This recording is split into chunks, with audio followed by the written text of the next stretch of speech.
So I thought combining nature and yoga with breathing practices to help children become calm and kind of yoga life lessons about our intrinsic value. Mm-hmm.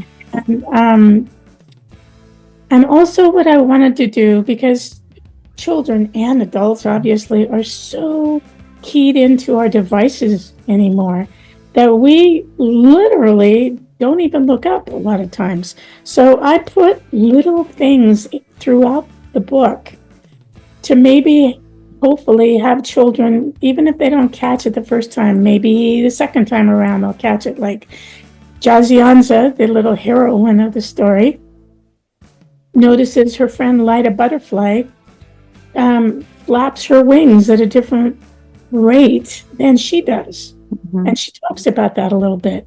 So that hopefully, children can say, You are listening to the DaliTalks podcast where my mom, Dali, empowers parents like you with parenting tips.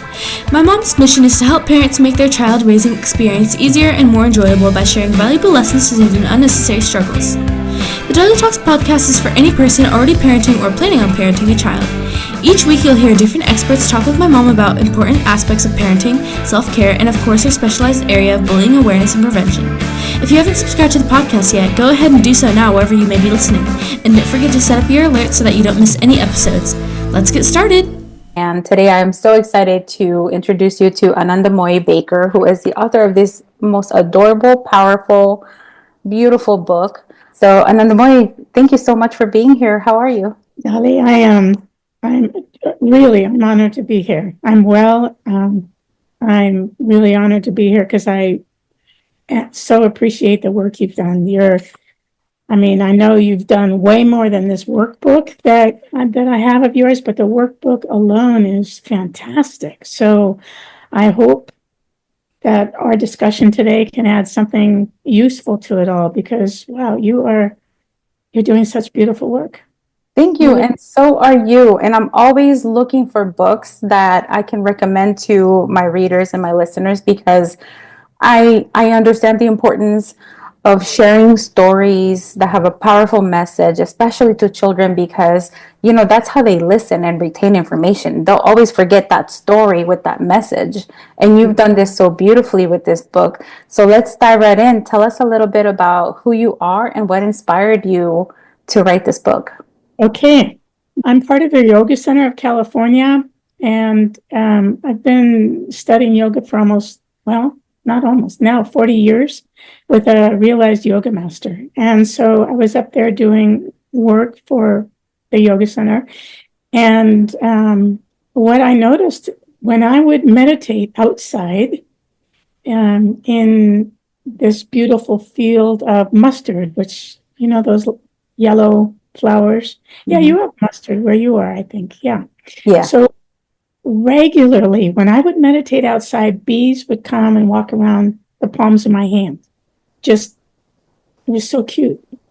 And, but what I noticed was that the fountain that was outside of the restaurant that I worked in, the little water fountain would attract bees, and kids were freaked out about them. And they'd scream and say, and they'd run away, which of course scares bees. So I always thought, well, I'll just do some cute little rhymey, kind of like a Dr. Seuss book to have children look at bees in a different way. Mm-hmm. And so I decided I was going to do that. And then I ended up having to go to India to get a hip replacement. While I was there, I started working on it. And I came back and my hip healed up. I shoved the book away and I went back to work. And then it was only after I had to move down off the mountain and the pandemic started that I remembered that book. And I thought, maybe I should do something with that. So I reached out to a couple of friends of mine that are therapists, as well as a friend of mine who is she's a grandmother taking care of her adorable grandchild. Oh, she has more than one, but I said, hey, what are kids dealing with these days? And their answers just floored me. And I realized, no, I can't do some silly little rhymey little Dr. Seuss book. because children are going through, and are on a whole different level, I think now are, so much bullying and meltdowns and fear and anxiety and all kinds of stuff that this little Dr. Seuss book isn't going to be able to address. So I prayed about it. I asked the universe, make it really clear if you want me to do something. And I got a very clear message by a little bee attaching itself to my mirror in the pouring rain and staying on the side view mirror of the car for a long time. Okay, that's very clear. So that's how it started. And I wanted to blend together my love for yoga, which really, if I hadn't come to the yoga center, I would be dead or in prison. That's the direction my life was going, because I felt so bad about myself. Mm-hmm. And so, but also I wanted it to really talk about nature in a way that children could relate to, because nature is what saved me also as a child from not totally freaking out, because I would spend hours on my belly just looking at lizards walking or bees flying, or ants crawling around, and it really helped me. So I thought combining nature and yoga with breathing practices to help children become calm, and kind of yoga life lessons about our intrinsic value. Mm-hmm. And also what I wanted to do, because children and adults obviously are so keyed into our devices anymore that we literally don't even look up a lot of times. So I put little things throughout the book to maybe hopefully have children, even if they don't catch it the first time, maybe the second time around they'll catch it. Like Jazianza, the little heroine of the story, notices her friend Lyda Butterfly flaps her wings at a different rate than she does. Mm-hmm. And she talks about that a little bit. So that hopefully, children can say, oh, look at that. So it has those kind of things in it. Right. I noticed that and I loved it. She talks about the difference about the colors of the wings, and it's like, I wonder if she really knows, and I was like, oh, that's really cool, because I think that children do spend so much time now online that they are not appreciating the beauty of nature or what's in front of them, even something that might not look really beautiful. If you really start looking, there's beauty in it, or there's something really unique about it. And you do that so well in the book. You are kind of teaching them to look beyond, and in a way to use critical thinking, which is something that I feel they're lacking so much. It's such a big problem. And I love that this book is like a healing tool for you too, for your inner child, like you said. Like you spending hours just observing bees and bugs or lizards or whatever. It just you just took me right back to my childhood, because before devices, that's what we did too. Like I remember, like you'd have a fan in front of you and you do that, it's just to hear it, how different it would change your voice. Like I don't think kids know about that anymore. So, but you know what, Dali? I realize I've been thinking about it a lot. I bet you anything that all those billionaires and all the bullies, all the billionaire bullies and all the regular not billionaire bullies, have not spent time in nature.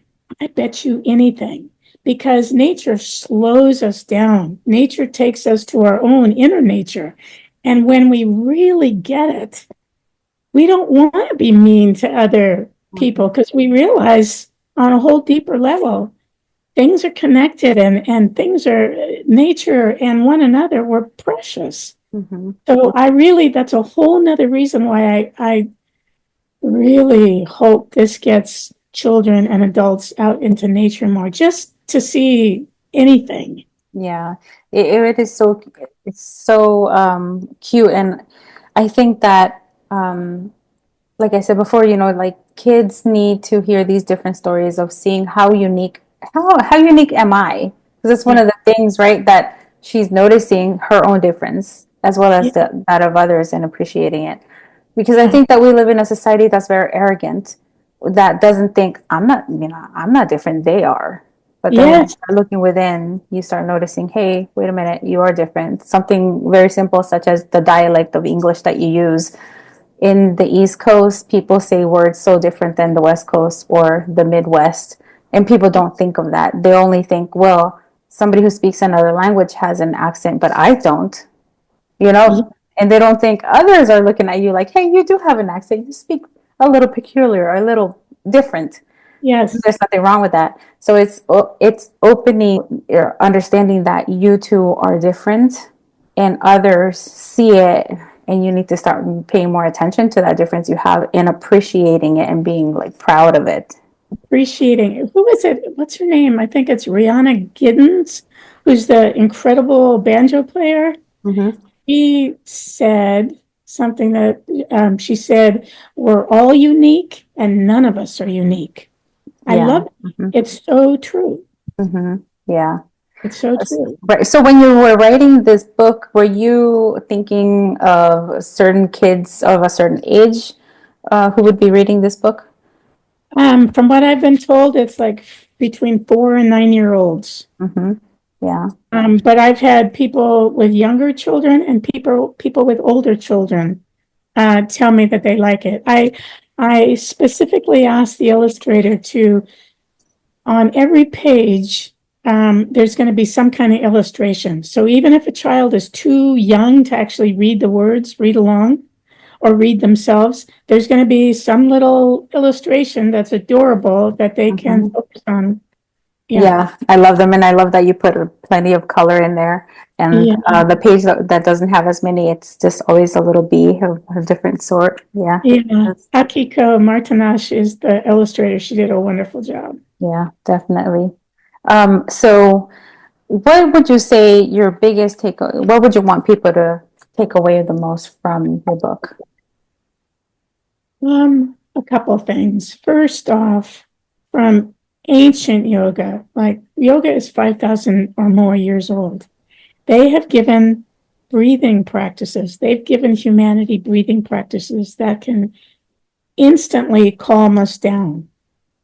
I mean, do you know even the Navy SEALs do Mm-hmm. breathing practices? They have what's called a box breathing thing, which is 4 up, hold 4, 4 exhale, hold 4, 4 inhale, 4.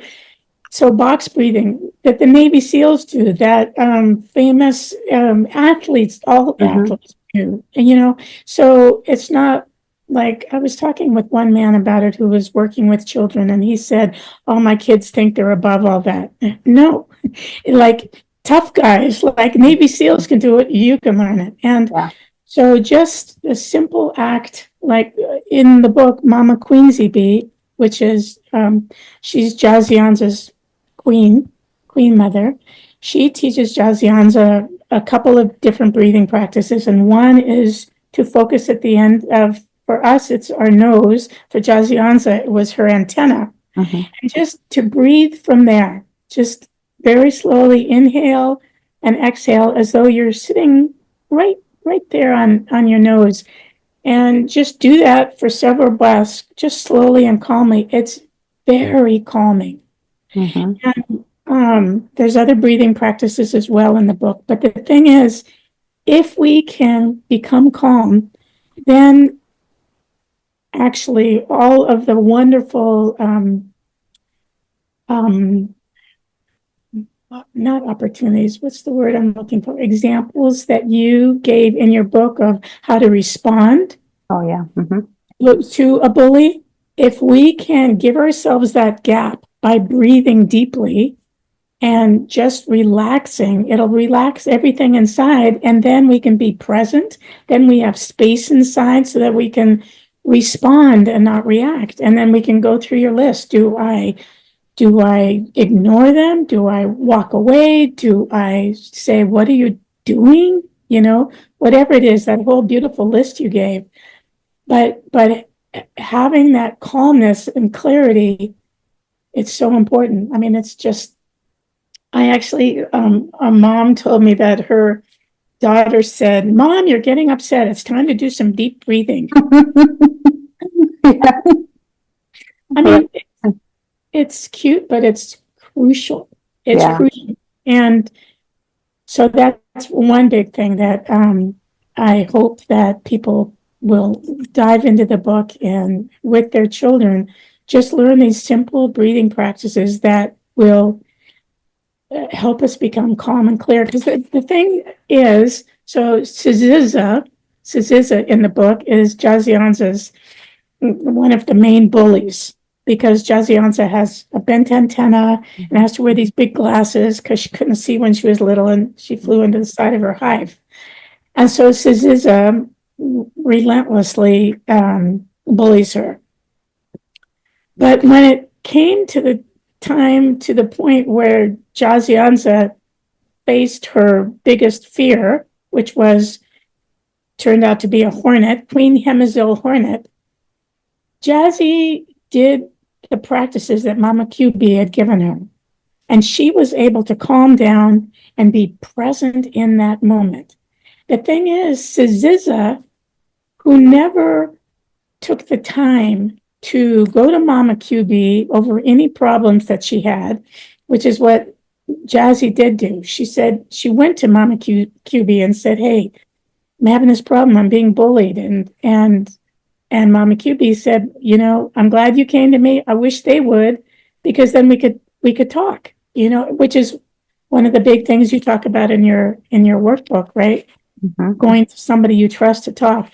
So, but my point was that Ziziza, because she didn't learn any calming techniques, because she is a bully, she would not have been able to face Queen Hemazil Hornet. She would have either freaked out and flown away, or she would have tried attacking her, which would have been a disaster. So it's interesting the way things play out in our lives. Yeah, it really is. I too wish, now knowing, as being an adult, how important breathing techniques are. And you're right about the Navy SEALs practicing breathing techniques, because I'm a nerd and I read a lot of stuff. That's one of the things that surprised me, that they actually take very seriously, because it has everything to do with what they're about to do, right? Like it's sometimes life or death. And it's not just Navy SEALs, there's so many other people that really take it seriously. And it actually takes, for me, it has been hard to practice, because we have that bad habit of just letting our emotions control the rhythm of our breath. Yeah. And even if it's just, let's do 5 breaths in the morning, before we leave for school. Mm-hmm. Let's do 5 breaths in the evening before we go to sleep. Even anything like that would be so helpful. Yes. Would you share if you've ever been bullied? Is there a particular story of an event that happened to you that you could share with us? I had 2 main events. One was when I was little, I ran through a window, and so I had to have my lips sewn up here and wow. And so when I went back to school, there's a bully who took great joy in calling me Fat Lip. And so he'd always call me, "Oh, there's Fat Lip," I was pretty athletic. And so at one point, somehow, he and I were playing one another tetherball. I had the ball in my hand, and I just had enough of him.